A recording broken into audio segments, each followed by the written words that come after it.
Welcome to Harshu vlogs. இன்னைக்கு நம்ம சேனல்ல நாட்டுக்கோழி குழம்பு, அதுவும் கொங்கு ஸ்டைலில் எப்படி செய்யறதுன்னு பார்க்கலாம் வாங்க. இங்கே நாங்கள் 1.5 கிலோ நாட்டுக்கோழி எடுத்திருக்கோம். அது நல்லா கழுவி எடுத்துக்கலாம்.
நாங்கள் 2 தடவை நல்லா கழுவி எடுத்துட்டோம்.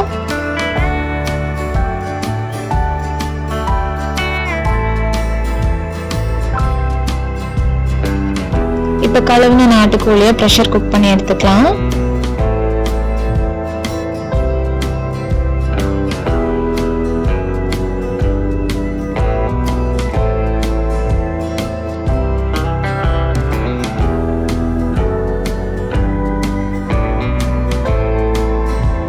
கோழிக்கு தேவையான அளவு தண்ணி ஊற்றிக்கலாம். நிறைய தண்ணி ஊற்றக்கூடாது.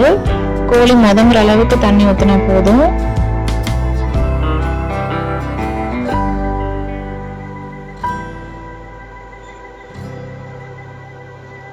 இப்போ தேவையான அளவு கல்லுப்பு, அது கூடவே 1 டேபிள் ஸ்பூன் மஞ்சத்தூள் ஆட் பண்ணி குக்கரை மூடி வச்சிடலாம்.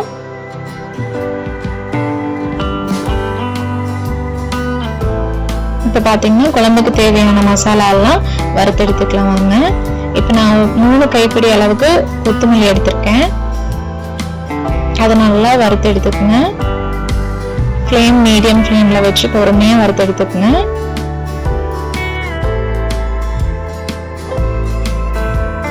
கொத்தமல்லி நல்லா மணம் வந்ததையும் எடுத்துக்கலாம்.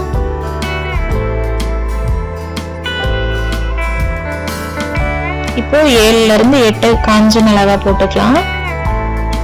அதையும் நல்லா வறுத்து எடுத்துக்கோங்க.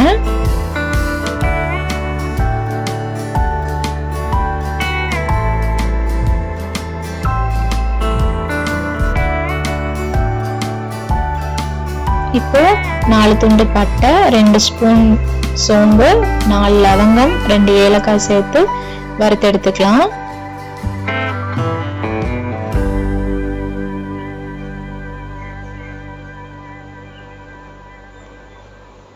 இது ரொம்ப நேரம் வறுக்க தேவையில்லை, சூடு பண்ணா போதும். கூடவே 1 ஸ்பூன் சீரகம், 1/2 ஸ்பூன் மிளகு சேர்த்து வறுத்து எடுத்துக்கலாம்.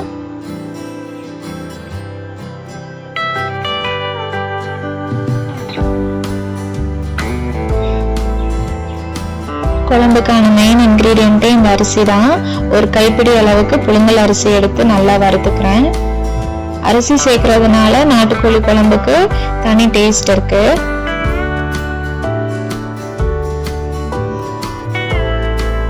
பொன்னிறமா வறுத்து எடுத்துக்கோங்க.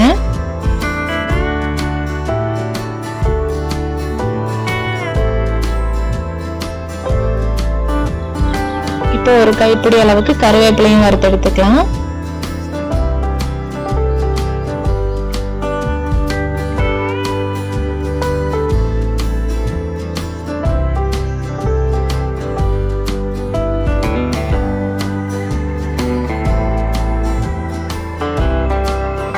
இப்போ பார்த்தீங்கன்னா மசாலா எல்லாமே வறுத்து எடுத்துட்டோம். இப்போ அதே கடாயில வெங்காயம் எல்லாம் வணக்கி எடுத்துக்கலாம். நான் 4ல இருந்து 5 ஸ்பூன் எண்ணெய் ஊற்றி வைக்கிறேன்.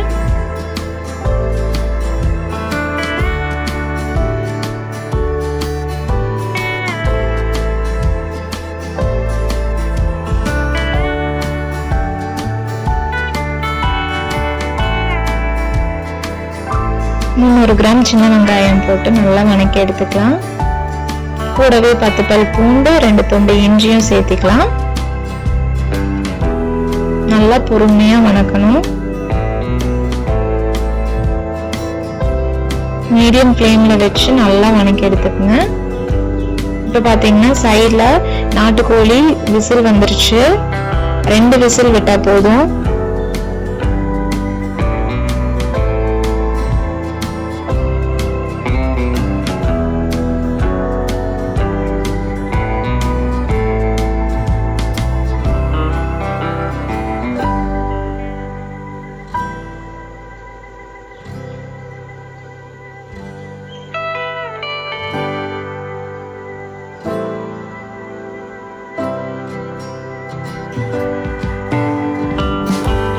நல்லா வணங்கிடுச்சு வெங்காயம்.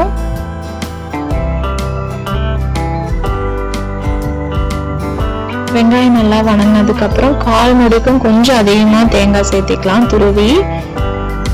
அது கூடவே 1 ஸ்பூன் மஞ்சத்தூள் ஆட் பண்ணி மிக்ஸ் பண்ணி எடுத்துக்கலாம்.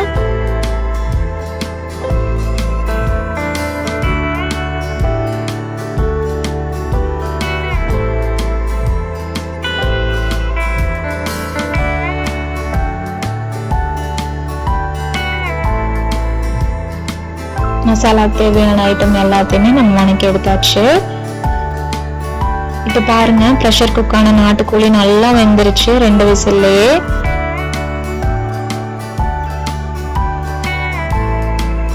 இது பாருங்க எங்க வீட்டு பக்கத்துல இருக்க வாழை தோட்டத்துல தண்ணி எடுத்து விட்டுருக்காங்க. அந்த கிளிப் தான் உங்களுக்கு ஆட் பண்ணியிருக்கேன்.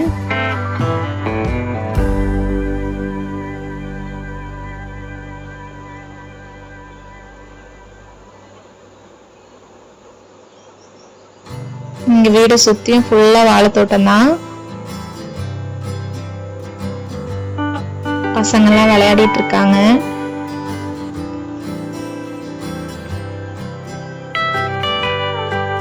நாங்க இதுலயே துணியும் அலாசிக்குவோம்.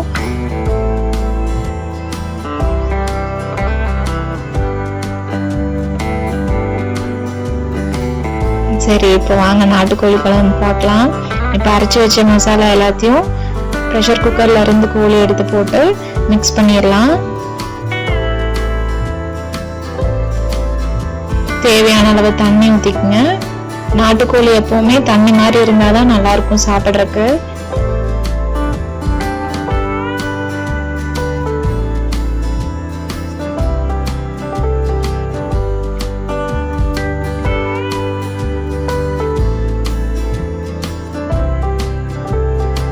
இப்போ குழம்புக்கு தேவையான அளவுக்கு உப்பு போட்டுக்கங்க.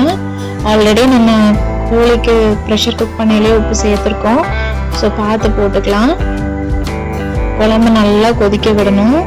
பச்சை வாசம் போகிற அளவுக்கு நல்லா கொதிக்க விட்டுருங்க.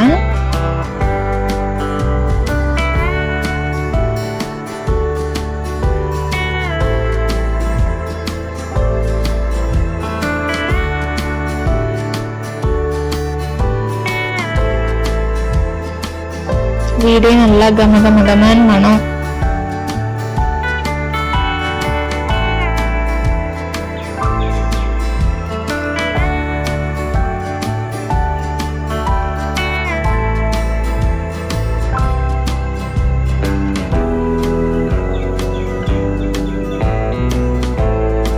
இப்ப பாருங்க எண்ணெய் எல்லாம் சைட்ல பிரிஞ்சு வரக்க ஆரம்பிக்குது. பச்சை வாசனையும் போயிடுச்சு.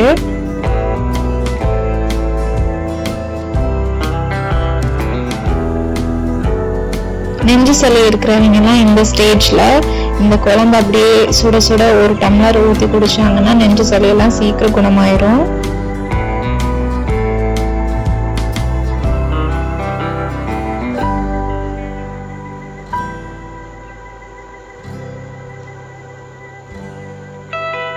இப்ப நம்ம குழம்பு தாளிச்சு கொட்டிடலாம். பக்கத்துலயே ஒரு டட்கா பேன்ல எண்ணெய், கடுகு, கருவேப்பிலை, 2 வரமிளகாய் எல்லாம் சேர்த்து தாளிச்சு கொட்டிடலாம்.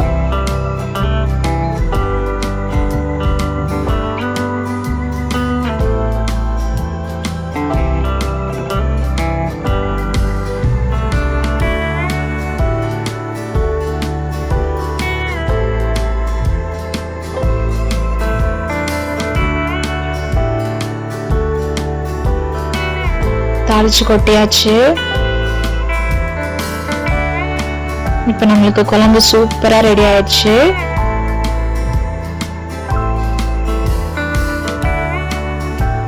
வாங்க நம்ம செஞ்ச குழம்பு எப்படி இருக்குதுன்னு டேஸ்ட் பண்ணி சொல்லலாம்.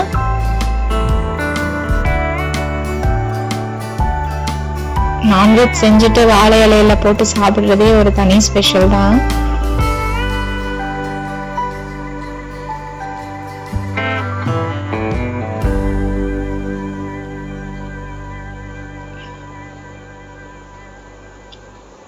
நீங்களும் கண்டிப்பா ட்ரை பண்ணி பார்த்துட்டு எப்படி இருக்குதுன்னு சொல்லுங்க.